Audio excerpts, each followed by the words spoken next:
আগরতলা। স্থানীয় সংবাদ পড়ছি শর্মিষ্ঠা গোস্বামী। প্রধানমন্ত্রী নরেন্দ্র মোদী গতকাল বলেছেন যে রোজগার মেলা যুব সমাজের ক্ষমতায়ন এবং তাদের বিকশিত ভারত গঠনে অনুঘটক হিসেবে গড়ে তোলার সরকারের প্রতিশ্রুতি প্রতিফলিত করে।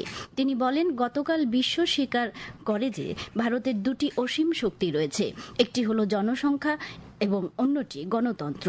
গতকাল ভিডিও কনফারেন্সের মাধ্যমে বিভিন্ন সরকারি দপ্তরে নবনিযুক্ত ৫১,০০০-এরও বেশি যুবক যুবতীকে নিয়োগপত্র বিতরণ করায় ষোড়শ রোজগার মেলায় প্রধানমন্ত্রী একথা বলেন।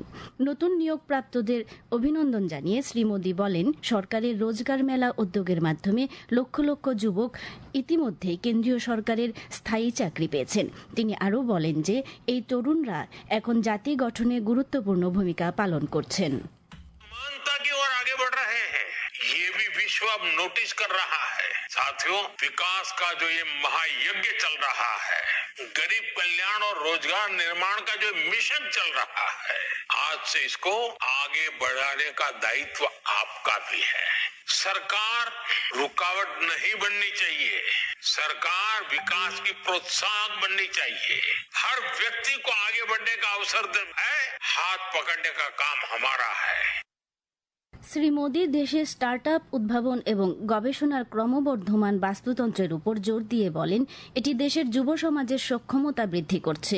বেসরকারি ক্ষেত্রে নতুন কর্মসংস্থানের সুযোগ তৈরিতে সরকারের মনোযোগের কথা তুলে ধরে প্রধানমন্ত্রী উল্লেখ করেন যে সরকার সম্প্রতি একটি নতুন প্রকল্প কর্মসংস্থান সংযুক্ত প্রণোদনা প্রকল্প অনুমোদন করেছে।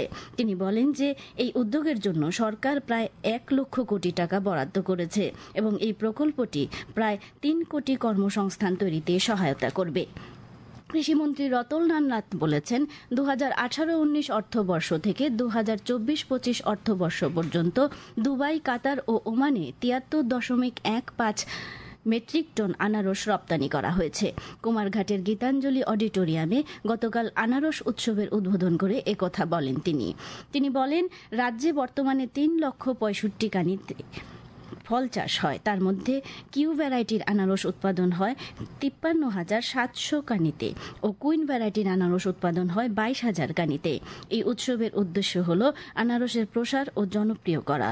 ভূমি সংরক্ষণ ও উদ্যান পালন দপ্তরের উদ্যোগে এই ইয়াং ডার্লং অ্যাসোসিয়েশনের সহযোগিতায় আয়োজিত হয় এই উৎসব। মুখ্যমন্ত্রী অধ্যাপক ডাক্তার মানিক সাহা আজ উদয়পুরের শহরের অদূরে বনদুয়ারের ৫১ শক্তিপীঠের অনুকরণে শক্তিপীঠ পার্কের শিলান্যাস করবেন। কেন্দ্রীয় পর্যটন মন্ত্রকের আর্থিক সহায়তায় এই দ্রষ্টব্য গড়ে তোলা হবে, যেখানে ৫১টি শক্তিপীঠের নমুনা উপস্থাপিত করা হবে। রাজ্য পর্যটন নিগম থেকে জানা যায়, এই পার্ক নির্মাণে খরচ হবে ৯৭ কোটি টাকারও বেশি। শিলান্যাস অনুষ্ঠানে অর্থমন্ত্রী প্রণজিৎ সিংহ রায়, পর্যটন মন্ত্রী সুশান্ত চৌধুরীরও উপস্থিত থাকবেন। প্রতিরক্ষা মন্ত্রী রাজনাথ সিং অপারেশন সিন্দুরে ভারতীয় মহিলা সৈনিক ও পাইলটদের গুরুত্বপূর্ণ ভূমিকার ভূয়সী প্রশংসা করেছেন। গতকাল উত্তরপ্রদেশের লখনৌয়ের চৌকে বড় কালীজি মন্দির প্রাঙ্গণে নতুন ব্লকের উদ্বোধন করেন। প্রতিরক্ষা মন্ত্রী বলেন, মহিলাদের অংশগ্রহণে ভারতীয় বাহিনী পাকিস্তানের ৯টি সন্ত্রাসী ক্যাম্প ধ্বংস করতে সক্ষম হয়েছে।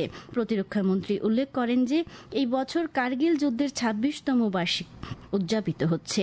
এই উপলক্ষে আমাদের মাতৃভূমির জন্য সর্বোচ্চ আত্মত্যাগকারী সমস্ত সাহসী সৈনিকদের, বিশেষ করে ক্যাপ্টেন মনোজ পান্ডেকে স্মরণ করা উচিত। তিনি বলেন, ভারতীয় সেনাবাহিনীর যে রেজিমেন্ট ক্যাপ্টেন মনোজ পান্ডে নিয়োজিত ছিলেন তার নাম গুর্খা রাইফেলস। তিনি বলেন, সেই রেজিমেন্টের স্লোগান হল জয় মহাকালী, আয়ো গুর্খালি, কারণ মহাকালী দেশের সাহসের উৎস। ভারতের প্রধানমন্ত্রী বিচারপতি ভূষণ রামকৃষ্ণ গাভাই বলেছেন, ভারতীয় আইনি ব্যবস্থা অনন্য সমস্যার মুখোমুখি হচ্ছে এবং এর আশু সমাধান প্রয়োজন। গতকাল হায়দ্রাবাদে নালসার আইন বিশ্ববিদ্যালয়ের ২২তম বার্ষিক সমাবর্তনে প্রধান বিচারপতি গাভাই একথা বলেছেন। দেশের আইনি ব্যবস্থার আশু সমাধান জরুরি হলেও দেশবাসী এই সমস্যা থেকে বেরিয়ে আসতে পারবেন বলেও তিনি আশা ব্যক্ত করেন। ছাত্রছাত্রীদের ভারতীয় সশস্ত্র বাহিনী সম্পর্কে সচেতনতা তৈরির উদ্যোগ নিয়েছে আসাম রাইফেলস। কুমারঘাট হলিক্রস স্কুলের 115 জন ছাত্রছাত্রীকে গতকাল রাধানগরে আসাম রাইফেলস বাহিনীর জওয়ানদের শিষ্টাচার, রীতিনীতি ও মূল্যবোধ সম্পর্কে অবহিত করা হয়। আসাম রাইফেলস এক বিবৃতিতে জানিয়েছে, আসাম রাইফেলস কোম্পানি কমান্ডারের সাথে একদিন শীর্ষক অনুষ্ঠানে ছাত্রছাত্রীদের অস্ত্রশস্ত্র পর্যবেক্ষণ করার সুযোগ করে দেওয়া হয়। ত্রিপুরা ফুটবল অ্যাসোসিয়েশন পরিচালিত রাখাল শিল্ড নকআউট ফুটবল প্রতিযোগিতার গতকালের খেলায় টাউন ক্লাব জয়লাভ করেছে।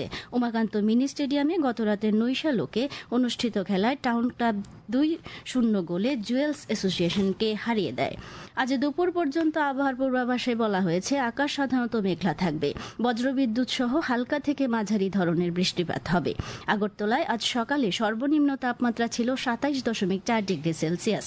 দিনে সর্বোচ্চ তাপমাত্রা থাকবে 33 ডিগ্রি সেলসিয়াসের কাছাকাছি। আজ সকাল পর্যন্ত গত 24 ঘন্টায় বৃষ্টি হয়েছে 1 মিলিমিটার। এখন পর্যন্ত স্থানীয় বাংলা সংবাদ এখানেই শেষ হলো। পরবর্তী স্থানীয় বাংলা সংবাদ প্রচারিত হবে আজ সন্ধ্যা 7:55